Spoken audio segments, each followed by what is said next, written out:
Yeah, we'll head back through the concession area into the manager's office, and I'll take you up into the light booth, sound booth area.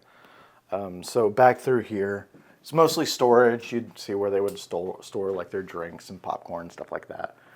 We haven't done much construction-wise with these spaces.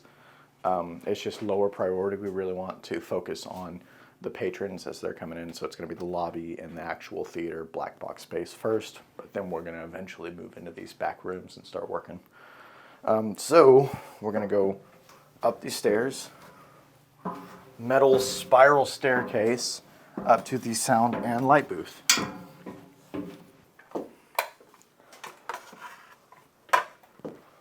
Let's see if I can turn this around.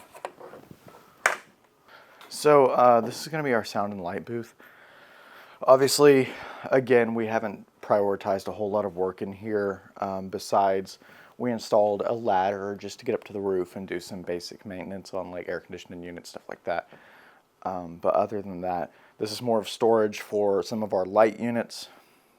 These are just going to sit up here, unfortunately, until we get the framework for installing lights and sound in the actual theater space. Now, I'm going to clip this here and we can walk over. So over here, you'll be able to see like we would have an actual kind of desk area set up for computers and for a soundboard, light board to actually operate what's going on in the theater. And the camera should be able to see kind of the bird's eye view of what it was like to work in the sound and light booth of the old movie theater. And you'd be able to see out into that area.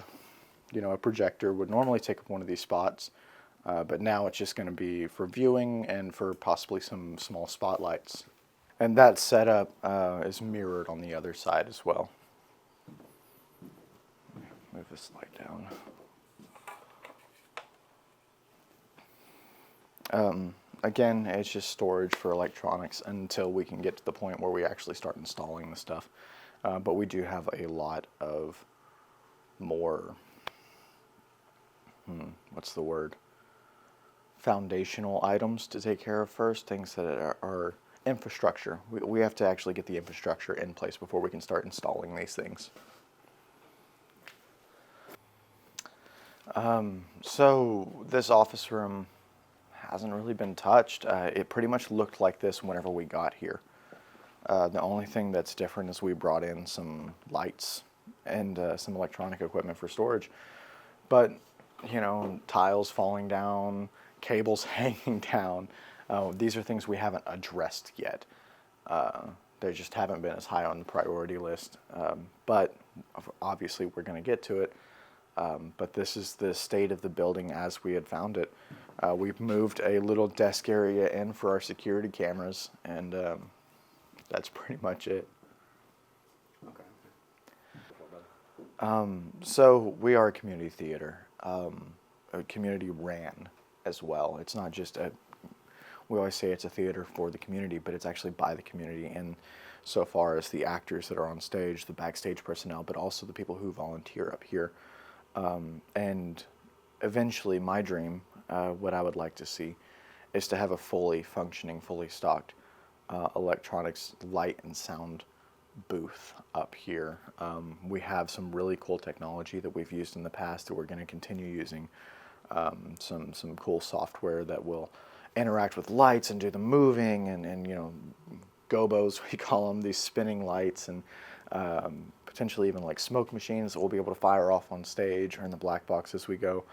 And what's really awesome about that is if there's anybody in the community that wants to be involved with those types of things, or wants to be involved with or learn more about lights and sound and practical live theater special effects, or a community theater, this is the place to come do that. Even if it's a high school student that wants to pursue that in college, rooms like this are going to be open for people to learn and grow and pursue their passions. And that's really what OCP is about. It's not just this room, but it's all facets of it, is people get to find what they're passionate about and pursue it. And lights, sound, woodworking to build the sets, acting, singing, performing the live music if you just want to be a musician and not necessarily be on stage, directing. There's so many facets of community theater that people who can find what they love can find an outlet to pursue that. And that's really why we're here and why we want to be here for generations.